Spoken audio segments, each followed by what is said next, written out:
Hello and welcome back to Content Classroom.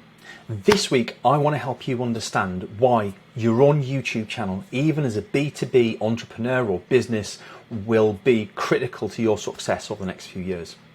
Lots of you will have looked at building a YouTube channel and thought, you know what, video is not for me, my clients aren't on there, B2B, maybe not, this is all for kids. People just stream games on YouTube, or actually I've seen some really good people on YouTube and I'm not sure I could compete with their standards. What you're going to walk away with at the end of this newsletter is an understanding of how video, especially on YouTube, builds trust at scale, how you can be efficient with creating your content for it, what a lot of the common barriers are and how you can overcome those, as well as understanding what the initial steps are to starting your channel. So first up, building trust at scale. Video, I talk endlessly about the power of video reaching your potential clients.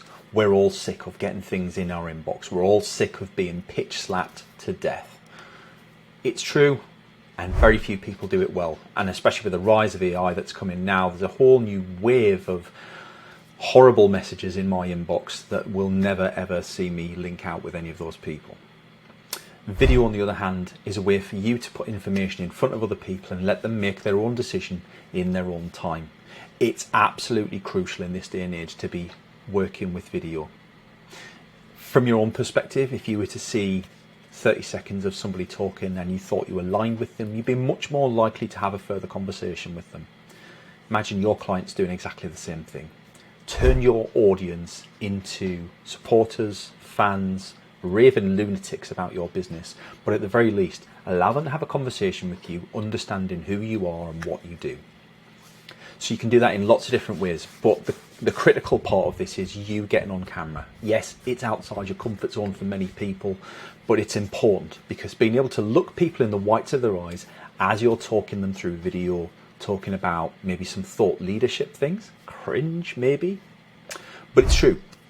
When we talk thought leadership, right, I'm talking about industry trends and insights that you've seen, that you understand from your position as an experienced business owner or as somebody who's been in that sector or that vertical for a long time.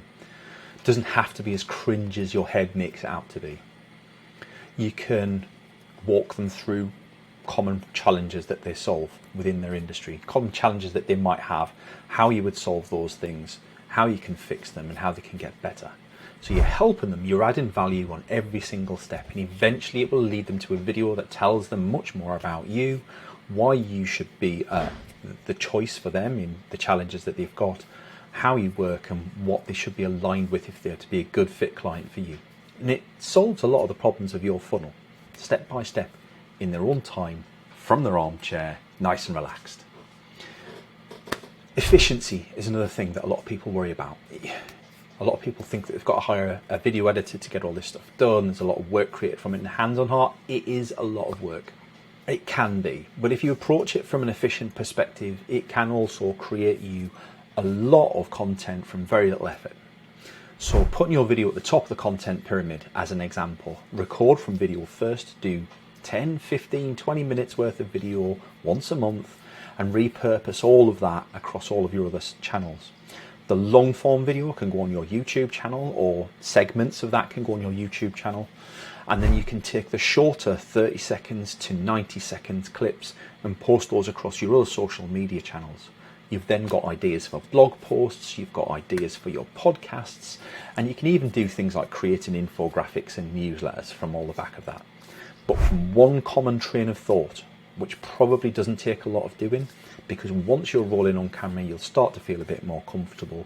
You'll get into your comfort zone and start talking passionately about topics that matter to your clients, where you're going to be able to showcase just how enthusiastic, intelligent, you're going to be able to showcase just how credible you are to your audience. Common barriers that a lot of people have when they come to setting up a YouTube channel, like I've said, there's some of the misconceptions around YouTube for a start, which is it's not for B2B, it's only for people selling clothes, it's only for children streaming their Twitch games, it's only for Mr. Beast to talk about his latest energy drink. Right, it's none of those things anymore. This is 2024. A lot of people are on YouTube. If you're going to go on YouTube and you're expecting that you can instantly become an overnight hit and have millions of followers, then you're being unrealistic. That's not how B2B works on YouTube. What you can do is you can create an impact. You can create a reference page. You can create a channel for people to come to. Once they've engaged with some of your content elsewhere, they might then come to your YouTube channel to find out more. If you think about how your LinkedIn page works, if you were to post multiple videos on there, there's no way for people to go back and retrospectively find videos of interest. They're only looking forwards and they're with you on the journey. With your YouTube channel, it's the world's second biggest search engine, so they can absolutely find your old content on there. And by managing that initial channel page, you can direct them to the sorts of content that you want them to see first. The most impactful, the stuff that converts, the stuff that showcases you, your business and your services really well. I'm not saying make it a sales portal, because that's absolutely not what it's about. It's about showcasing your credibility, maybe some case studies and examples, yes, but taking them on that journey from who are we, how do we help people, why should I choose you, right the way down that funnel. It does a lot of the work for you, can really help shorten your sales funnel. Time management, people worry about it's going to take a long time to set up a YouTube channel. Hands on heart, 90% of the work with a YouTube channel is up front. It's thinking about all the things that you need to get set up in the first place. Once you've got that, actually creating the content on a regular basis isn't too bad, but I would advise batch filming things, like I've said, maybe once a month, and then creating the content out from that. Technical knowledge, hands on heart, there is a bit of a steep learning curve to get started with it. That's why I'd always recommend working with somebody like ourselves. There's plenty of other people out there who can help you set up a YouTube channel and manage it for you. I would recommend using somebody who's a bit more reputable rather than just somebody from maybe Fiverr or Upwork. Not to say that there aren't good people on there, but there are a lot of people on there who will just do the very basics and leave you with a half optimized channel. There is a lot of tweaking to be done behind the scenes, and a good consultant who's working with you on that will challenge you on your understanding of your audience, what they want and how you can reach them best. If somebody's just taking your information and creating a channel for you, that's probably not going to speak to your audience very well. Other things include ROI. Right, what's the ROI on YouTube? Hands on heart, it's very hard to track. There are some things that you can do. So you can look at your metrics on YouTube, you can understand how many people are viewing that, how long they're viewing for, whether they click through from your links.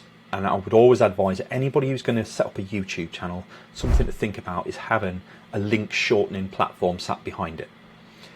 Not that you really need to have a link shortening platform, but just because it helps you track who's clicked through from your YouTube channel to various pages, lead magnets, other things that you've suggested that they do. It's a good way of helping measure their engagement with your channel. And if you're going to get started with a channel, there's 3 tips that I've got for getting started with your YouTube channel. So first up, clearly define your target audience and what the goals for the channel are. It's not generating sales for your business. If you go in that route, it will fail, it will plummet. It's got to be about something you're passionate about, because otherwise you'll stop doing it after 2 weeks. But it also needs to resonate with your audience. Not your current audience, your ideal audience. We've talked about this before. Think about who you would ideally like to target. How can you reach them? What would add value for them? And then think about creating the channel on the back of that. Plan your content strategy on the back of that. And I've got the giveaway, the YouTube framework that's designed specifically for this situation. If you want that, drop me a line. And I'll put it in the newsletter as well, so you can absolutely have the link for that, and hopefully that's useful for you. And then the very last thing that I would suggest is, everybody thinks it's about the camera, right? It's absolutely not just about the camera. It's about this, the microphone. Like, hands on heart, there is nothing else that has had a bigger impact on the quality of my outputs than getting the right microphone. This one is great, it's fine for day-to-day teamwork and Teams meetings and things like that, and I can do audio from it. But this bad boy, the wireless Go 2, and I will put the link in the comments, far outstrips anything else I've used. It absolutely stands out, and it makes the content so much more engaging. The majority of people will play your video and then listen whilst working on something else. They will be distracted. If your audio is really high quality, that will shine through. It's a great reflection of you. If you're going to spend your money on anything, spend it on the microphone first, camera afterwards.